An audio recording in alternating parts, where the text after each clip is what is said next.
Today on Board Game Fight Club, we are comparing Kingdomino versus Honshu. These are both tile laying games where you're trying to make the best map with the most points. Both are for ages 8 and up, and Kingdomino plays 2 to 4 players and takes about 15 minutes, while Honshu plays 2 to 5 players and takes about 30 minutes. Kingdomino is the winner of the 2017 Germany Game of the Year prize, the Spiel des Jahres. Can Honshu compete with that? This is Kingdomino. This is what your kingdom map might look like at the end of the game on Kingdomino. How do you count your points to see if you've won? You look at the property on your map, which is connected squares of the same type. For example, forests, pastures, wheat fields, and water. Your score is the number of squares in each property times the number of crowns in that property.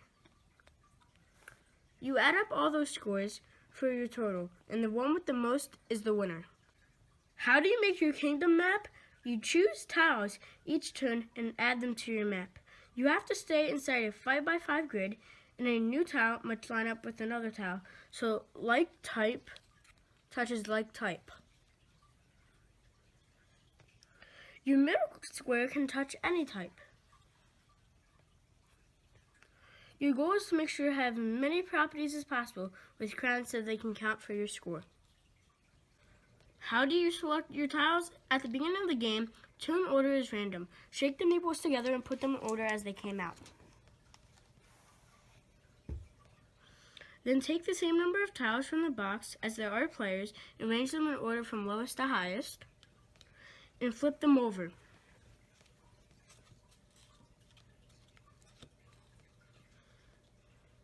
The first meeple chooses first, and so on.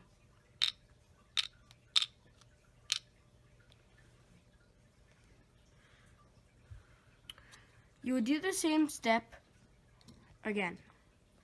You will flip them over, and you will repeat the process. The lowest person will go first and select a tile, and then use the tile from before and use it in their castle. This is what your map might look like at the end of the game of Honshu. How do you count your points to see who you won? You look at the forest square to see, and you get 2 points for each. The largest town gives you 1 point for each square. Each factory gives you a number of points shown if you can fill it with the same resource. Each combined lake gives you 0 points and for the first square, and 3 points for each other square. When you make your map, you choose cards each turn and add them to your map. The only requirement for placing your new card is that at least one has to be under or over already in your map. You cannot hide a lake under another card. That's it. As long as one square of the new card is showing after placement, you are good. In general, you want to try to make a large town of connected town squares and put your lake squares together. Watch for matching up your resources and factories to get points at the end. How do you select your cards? At the start of the game, you get 6 cards in your hand and turn the order markers are randomly passed out. In order of the turn markers, each player puts down 1 card.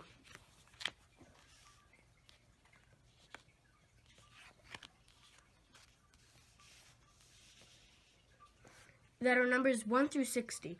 After everyone has played, the turn markers are re-given to players in order of the card's numbers.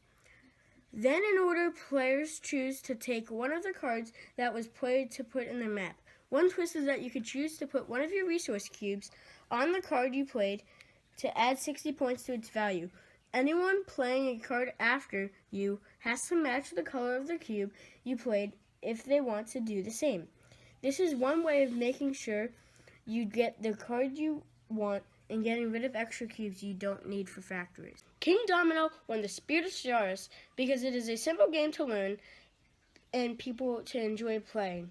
I think Bruno Cathala designed a children's game with bright colors and a simple rule set that doesn't only appeal to kids but also adults. Some adults may find this too simple, while others will find it a quick, simple game with limited choices but clear goals. Kingdomino is a game you can play with everybody. It is a good gateway game. Honshu gives you more choices when it comes to adding your cards on the map. It's a more puzzly game. The way different types of scores adds interest. And there are also bonus cards you can use in the game to change the way the score works. It takes a little longer to explain how to play, and some people are not happy with the bidding to choose cards, but Honshu might be more appealing to people who want to make more decisions in their game. Hope you enjoyed this episode. If you did, be sure to subscribe to my YouTube channel, Board Game Fight Club. I think Bruno Cathala. You want to say count to 3 on me? Kingdomino won the Spiel des Jahres. I said that wrong. Kingdomino won the Spiel des Jahres. Spiel des Jahres. Okay. If you want to subscribe to my YouTube channel, go ahead. It is Board Game Fight Club. Quit looking at me.